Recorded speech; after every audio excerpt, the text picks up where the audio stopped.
Sarvodaya public school शिक्षा का नया सवेरा। सर्वोदय पब्लिक स्कूल में हम शिक्षा को एक नई दिशा देते हैं। आधुनिक सुविधाओं और अनुभवी शिक्षकों के साथ हमारा लक्ष्य है बच्चों को एक ऐसा मंच देना जहां वो अपनी क्षमताओं को पहचाने और निखारें। चाहे शिक्षा हो, खेलकूद या सांस्कृतिक गतिविधियां, हर क्षेत्र में उत्कृष्टता हमारा वादा है। यहाँ हर छात्र के सपनों को उड़ान मिलती है और नैतिक मूल्यों के साथ उनका समग्र विकास सुनिश्चित किया जाता है। सर्वोदय पब्लिक स्कूल ज्ञान, संस्कार और सफलता का संगम। आज ही पंजीकरण करें और बेहतर भविष्य की ओर कदम बढ़ाएं। प्रेरणादायक वातावरण, शिक्षा और संस्कार का अद्भुत संगम। आज से भविष्य की तैयारी होलिस्टिक एजुकेशन के साथ आपके सपनों को दे एक नई उड़ान।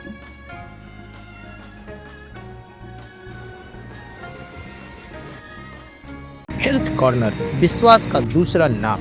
1986 से सिधारी रामलीला मैदान पर उच्च कोटि की एलोपैथिक दवाओं का एकमात्र भरोसेमंद ठिकाना। उचित दाम, कुशल व्यवहार और तेज सेवा। अब घर बैठे पाएं दवाएं सिर्फ एक कॉल पर। हेल्थ कॉर्नर आमिर एजाज साहब के साथ आपकी सेवा में।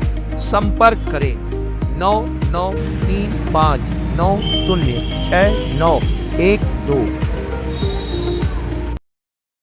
समाजवादी पार्टी के राष्ट्रीय अध्यक्ष अखिलेश यादव के निर्देशन पर पूरे प्रदेश में पीडीए चर्चा कार्यक्रम का आयोजन किया जा रहा।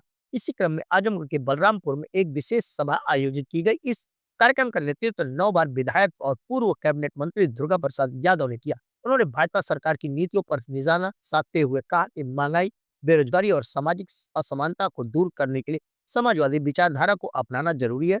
सभा में बड़ी संख्या में लोगों ने हिस्सा लिया और आगामी चुनाव में समाजवादी पार्टी को समर्थन देने की बात कही। बता दें कि आजमगढ़ के बलरामपुर में आयोजित पीडीए चर्चा कार्यक्रम वक्ताओं ने भाजपा सरकार की नीतियों की आलोचना करते हुए कहा कि महंगाई और बेरोजगारी से जनता परेशान है। उन्होंने आरोप लगाया कि मौजूदा सरकार समाज को बांटने की राजनीति कर रही है, जबकि समाजवादी पार्टी के सभी वर्गों के उत्थान के लिए संघर्ष कर रही है। इस दौरान डॉक्टर भीमराव अंबेडकर के विचारों पर भी चर्चा हुई और उनके आदर्शों का अपनाने का आह्वान किया गया। कार्यक्रम को संबोधित करते हुए सदर विधायक दुर्गा प्रसाद यादव ने कहा कि समाजवादी पार्टी ने हमेशा पिछड़े, दलित और अल्पसंख्यक वर्गों के अधिकारों की लड़ाई लड़ी। उन्होंने कहा कि लोकसभा चुनाव में पीडीए, पिछड़ा, दलित, अल्पसंख्यक चर्चा के नारों की वजह से समाजवादी पार्टी की बड़ी सफलता मिली थी और यह जीत इस बात का प्रमाण है कि हर वर्ग सपा के साथ जुड़ रहा है। उन्होंने आगामी चुनाव में भाजपा को सत्ता से हटाने के लिए सभी वर्गों के एकजुट होने की अपील की।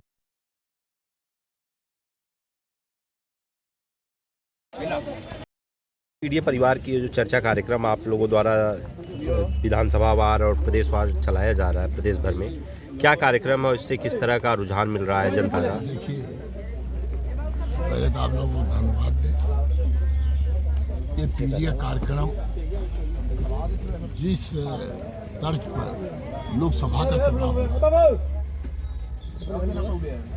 पीडीए के नारा दे करके, इंडिया गठबंधन का नारा दे करके जिस तरह से मिल करके चुनाव हुआ, आने वाले लोग जो पहले चुनाव बीत गया, उसके पहले से पीडीए के नारा हमारे प्रदेश के मुख्यमंत्री और समाजवादी पार्टी के राष्ट्रीय अध्यक्ष ने ये नारा दिया और इसी नारे पर सब लोगों को, हर वर्ग, हर जात बिरादरी को उन्होंने टिकट दिया।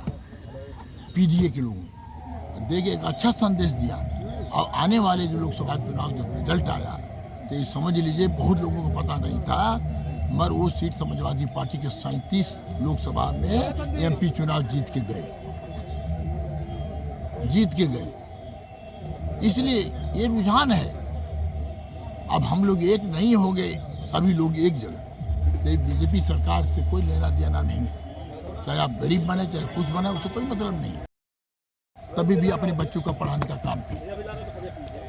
तो ये नारा है, विकास का नारा है, इसमें हर चीज का नारा है कि हम एकजुट होंगे, जो भी योजना लागू होगी तो पीडीए के घर घर तक, गांव गांव तक पहुंचाने का काम करें। इसके लिए आज हम लोग पीडीए का नारा दे करके हर जगह, हमने हर विधानसभा में हो रहा, हम अपने यहाँ भी हो रहा, तो हम लोग जा के गाँव में भी, यहाँ भी हमने इसको एक सभी वर्ग के लोग आए हैं, उपस्थित रहे और इनके माध्यम से अपनी बात कहने का हमको मौका मिला, करने का काम करेंगे, ठीक। कर रहे हैं।